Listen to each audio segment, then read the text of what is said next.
তার হুকুমে উনি আজকে আমাদের মাঝে মাঝে এসে উপস্থিত হয়ে দেশবাসীর প্রতি কৃতজ্ঞতা প্রকাশ করেছেন। আমরা তাকে আন্তরিকভাবে মোবারকবাদ জানাই, ধন্যবাদ জানাই এবং অভিনন্দন জানাই। তাছাড়া এই মঞ্চে বিএনপির সংগ্রামী মহাসচিব আসসালামু আলাইকুম। বিএনপির বিভিন্ন জায়গায় আপনারা জানেন যে তাদের প্রার্থীদের প্রাথমিক একটা বাছাই করা হয়েছে। সেই বাছাইয়ের পর থেকে এখন পর্যন্ত সারা দেশে তাদের বিভিন্ন জায়গায় বিক্ষোভ, এখনো বিক্ষোভ চলছে অনেক জায়গায়। যেদিন আওয়ামী লীগের কর্মসূচি ছিল লকডাউনের, সেই দিনও আমি দেখেছি যে বিভিন্ন জায়গাতে আপনার এই বিএনপির নিজেরা নিজেদের বিরুদ্ধে বিক্ষোভ করেছে, সড়ক অবরোধ করেছেন, তারপরে কুশপুত্তলিকা দাহ করেছেন, বাড়িতে হামলার ঘটনাও ঘটেছে, এরকম অনেক কিছু হচ্ছে। তো এগুলোর মাঝখানে যে ঘটনাগুলো আমি ব্যক্তিগতভাবে ধরেন আমার কাছে এখন পর্যন্ত 35-40 জন আমাকে সরাসরি রিচ করতে পেরেছেন এবং তারা কিছু অভিযোগ করেছেন।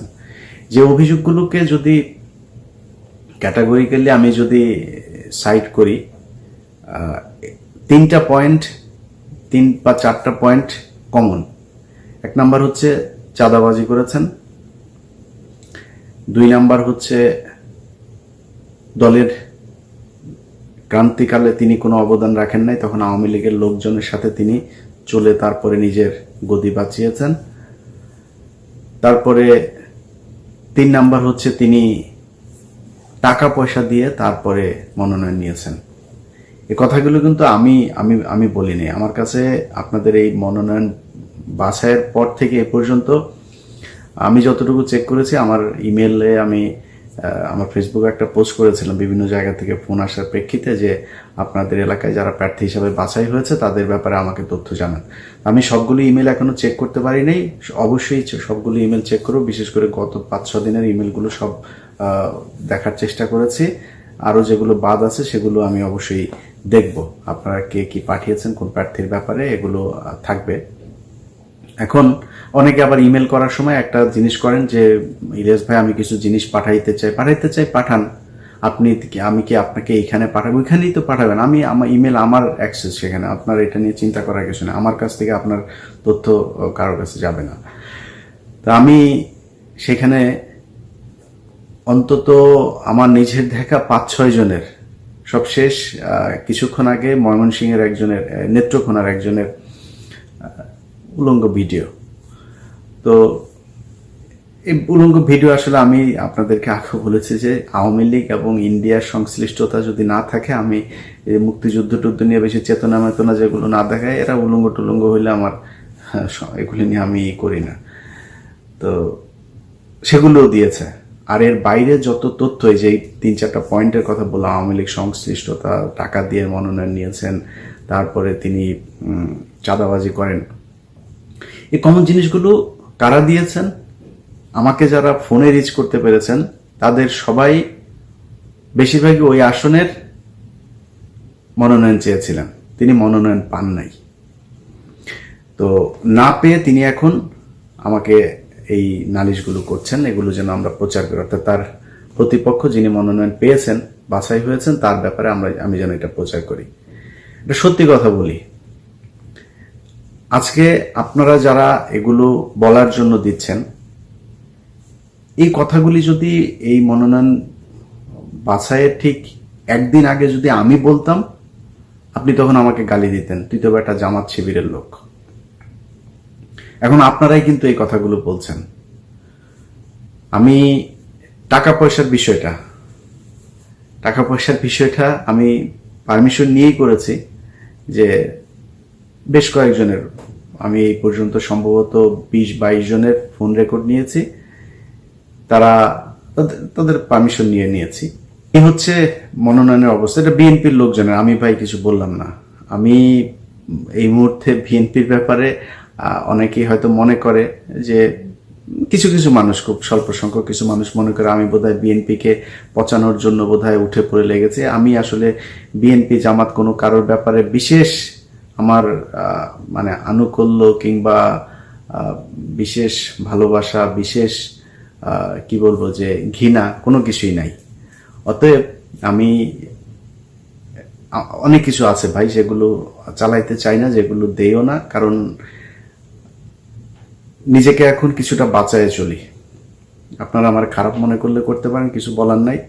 কারণ গত 5-6 বছরে এই দেশের জন্য নিজের পরিবারের, নিজের আর্থিক, শারীরিক, নিজের পরিবারের মানুষজনের যে পরিমাণে ক্ষতি করেছে, সেই ক্ষতির প্রেক্ষিতে এই দেশের কোনো কিছু নিজের জন্য কিছু চাই না। এই দেশের যে পরিবর্তন চেয়েছিলাম, ওই পরিবর্তন হয় নাই, এবং ওই পরিবর্তন জীবনে কোনোদিন এই দেশে হবে কিনা এটা নিয়ে আমি যথেষ্ট সন্দেহ প্রকাশ করি।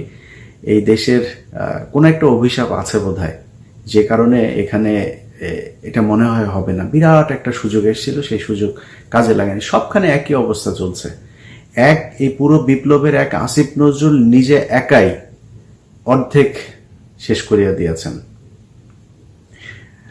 অতএব আসিফ নজরুলের মতো মানুষ, যাকে আমরা এত বিশ্বাস করতাম, এত ভালোবাসতাম, এত দেশপ্রেমিক মনে করতাম, সৎ মনে করতাম, বিবেকবান, নীতিবান, সে যে পরিমাণে ধান্দাবাজি করলো।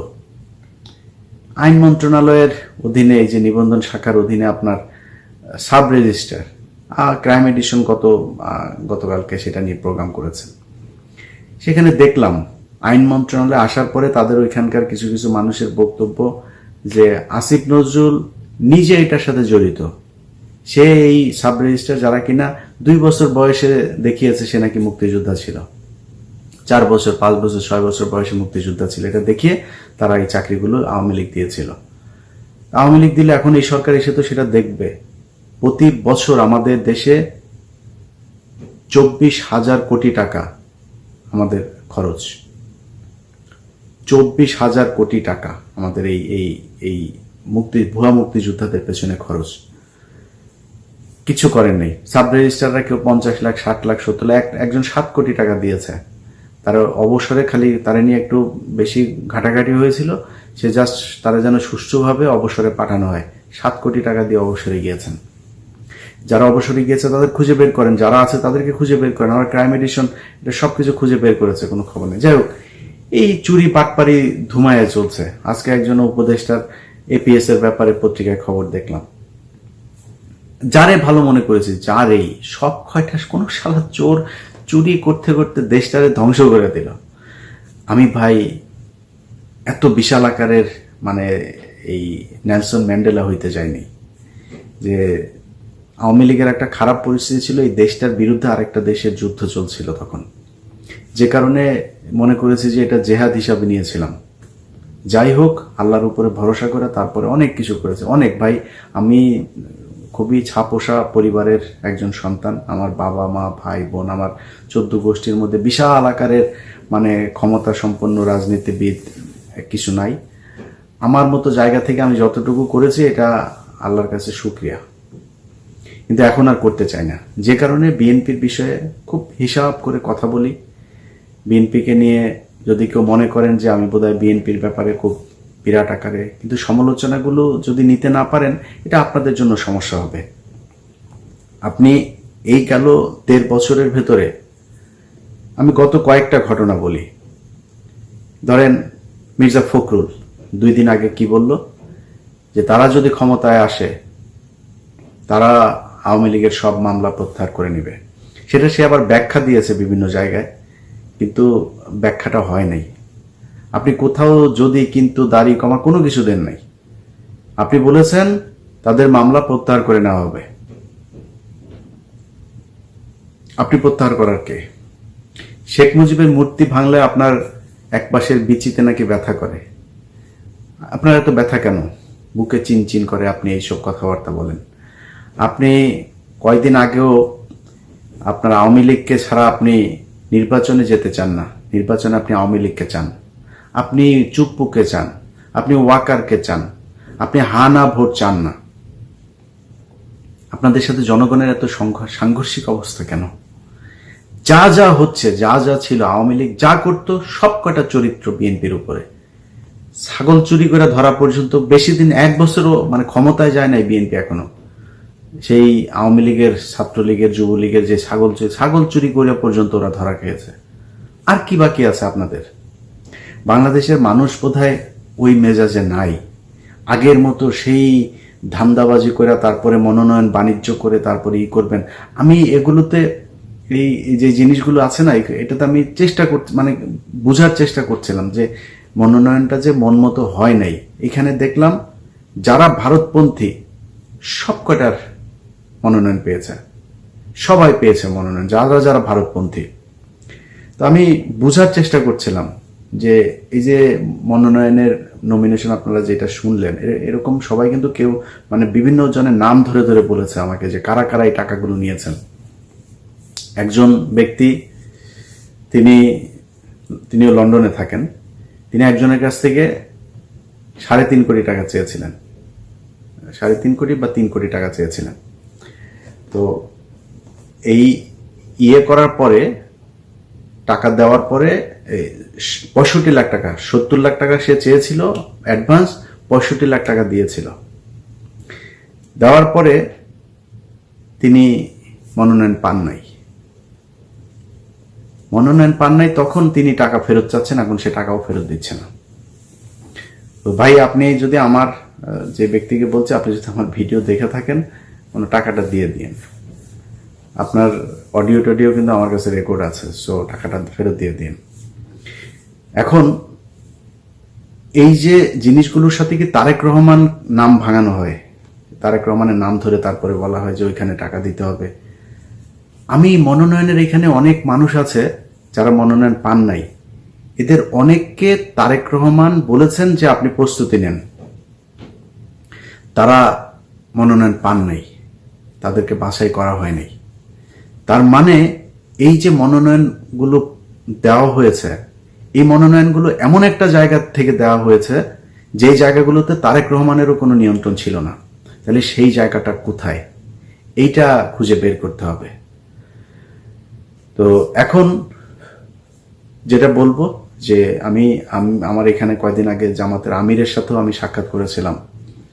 সেই সাক্ষাতে ওনার সাথে আমি সরাসরি প্রকাশ্যে বলছি, আমি ওই সাক্ষাতেও বলেছিলাম যে দেখেন, আপনাদের আমার মনে হয় বিএনপির সাথে এমন একটা সমঝোতায় যাওয়া উচিত, হয় একটা সর্বদলীয় সরকার গঠন করা, অথবা যেটা করা যাইতে পারে যে বিএনপিকে এবার ক্ষমতায় যেতে দেওয়া।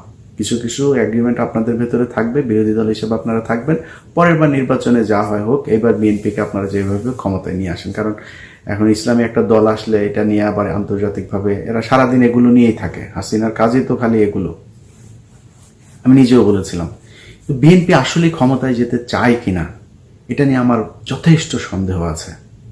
বিশ্বাস করেন, আমার মনে হয় না যে বিএনপি, মানে খালি যদি নাকি কোনো সুযোগ থাকতো যে এখন ইউনূস না থেকে মনে করেন ফখরুল এই সরকারের প্রধান হইতো, ওরা নির্বাচন দিত না। ওরা যেভাবে হোক আবার ফের সেই 96 সালের মতো ওইভাবে জোর জুলুম করে তারা থাকার জন্য চেষ্টা করত। তো বিএনপির কাছে অনুরোধ থাকবে, আমরা ভাই আপনাদের প্রতিপক্ষ না। বিএনপি ভালো থাকুক, বিএনপি ক্ষমতায় আসুক, বিএনপি ভালোভাবে দেশ চালাক। এই দেশের অসংখ্য নেতা সারাদিন যদি বিএনপির নিয়ে সমালোচনা করি, তারপরেও অস্বীকার করার কোনো সুযোগ থাকবে না এই বিএনপির অনেক মানুষ আওয়ামী লীগের কাছে বিক্রি হয় নাই। সবাই চান্দা আব্বাসের মতো লোক না। চান্দা আব্বাস সব শেষ। ও হানিফ পরিবহন নামে একটা পরিবহন আপনারা চেনেন, এই হানিফ পরিবহনের মালিককে আওয়ামী লীগ গুম করা থেকে শুরু করে সব ধরনের নির্যাতন তাকে করা হয়েছিল। সবশেষ তিনি এসে লন্ডনে পালিয়েছিলেন। তো এই লোকটার নামে এই চান্দা আব্বাস 100টা বাস হানিফ পরিবহন নাম দিয়ে সে চালিয়েছে। আওয়ামী লীগ তাকে দল করেছে, মানে আওয়ামী লীগ মানেই মির্জা আব্বাস। মির্জা আব্বাসের সাথে আওয়ামী লীগের সাথে সে ব্যাংক ব্যবসা, তার ব্যাংক বন্ধ হয় নাই, ব্যাংক নিয়ে সে আওয়ামী লীগের সাথে মিলেমিশে ব্যবসা করেছে। সায়দাবাদ থেকে সে নিয়মিত চাঁদা পেয়েছে আওয়ামী লীগের পুরো সময়টাতে। পরিবহন খাতের সব জায়গায় তার একই রকম সেই দাপট ছিল, তার কোনো সমস্যা হয়নি। তাকে জেলখানায় যখন নিয়ে যাইতো 2-1 দিনের জন্য, সেটাও তাকে হয় পিজিতে রাখা হইতো আর নয়তো সোনারগাঁয়ে রাখা হইতো, তাকে জেলে বেশিক্ষণ থাকতে হইতো না। এই হচ্ছে চান্দা আব্বাসের অবস্থা। সবাই তো আর চান্দা আব্বাসের মতো না, সবাই রস আলাউদ্দিনের মতো না।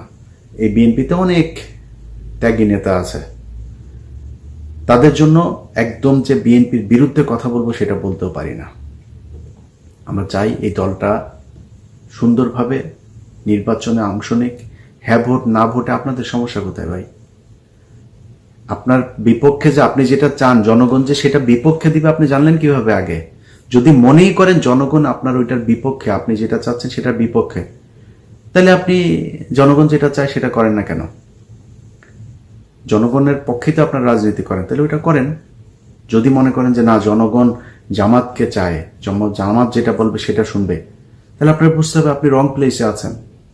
আপনি রং ট্র্যাক থেকে বের হয়ে আসেন, রাইট ট্র্যাকে চলেন। এটা না করে যদি গায়ের জোরে সব কিছুতে আপনি করতে চান, আর ইদানিং বিএনপির ভেতরে যে জিনিসটা দেখছি সবচেয়ে ভয়ঙ্কর জিনিস, সেটা হচ্ছে তারা যে কোনোভাবে আওয়ামী লীগকে বিরোধী দল হিসাবে চায়। তারা জানে এবার আওয়ামী লীগ যদি নির্বাচন করে নির্বাচনে পাশ করবে না, কিন্তু আওয়ামী লীগকে তারা নির্বাচনে চায়। আওয়ামী লীগের নির্বাচনে আসলে কি হবে? আর আওয়ামী লীগ তাদের জন্য বিএনপির চাইতে মানে তুলনামূলক দুর্বল একটা বিরোধী দল হবে। তাদেরকে বিট করতে বিএনপির খুব সুবিধা হবে। আবার নির্বাচনেও আওয়ামী লীগের লোকজনকে তারা প্রকাশ্যে বিভিন্ন এমপিরা দিচ্ছে যে আওয়ামী লীগের ভোট আমাদেরকে লাগবে, আওয়ামী লীগের ভাইদের সাথে ভালো ব্যবহার করতে হবে। এই চুয়াডাঙ্গার এই যে শরীফুজ্জামান শরীফ, সে নিজে আপনার পথসভায় যে তারপরে বক্তব্য দিচ্ছে যে এতদিন যা হয়েছে হয়েছে, আওয়ামী লীগের সাথে আমাদের, তারা তো ভোট এখানে দেবে, তারা তো ভারতে ভোট দেবে না, সো এটা আমাদের লাগবে, এই বক্তব্য আছে। একটি ভিন্ন ধরনের নির্বাচন।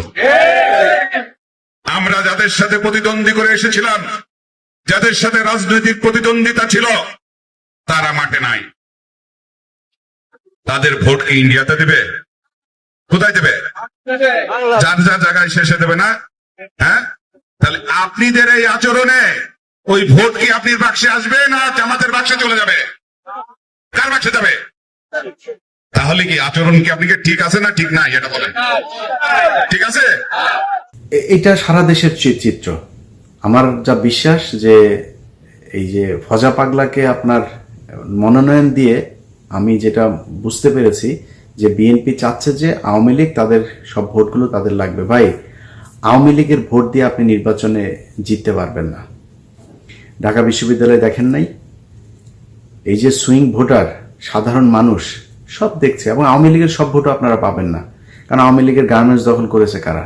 আওয়ামী লীগের লোকজনের বাড়িঘর তো আপনার, আমরা চেয়েছি, আমরা এখনো চাই ওদের বাড়িঘর থাকা, ওদের এই বাংলাদেশে ওদের সবকিছু ওদের ভারতে পাঠায় দেওয়া উচিত। ওদের সবকিছু গণিমতের মাল সব দখল করে নিবেন, খায় ওদের লাত্তি দিয়ে বার করে দিবেন, যা ভারত যা, ওইটা তোদের বাড়ি, ওটা অরিজিনাল বাড়ি তোদের। সো আমরা চাই আপনারা ওদের কাছ থেকে সরে আসেন। ওদেরকে নিয়ে যদি আপনি করতে চান, সাধারণ মানুষ এই সব ভোট আপনারা পাবেন না। আপনাদের একটা বেছে নিতে হবে, হয় আওয়ামী লীগ নয়তো বাংলাদেশের মানুষ, যে কোনো একদিকে, দুইটা একদিকে আপনারা পাবেন না। সো ধন্যবাদ।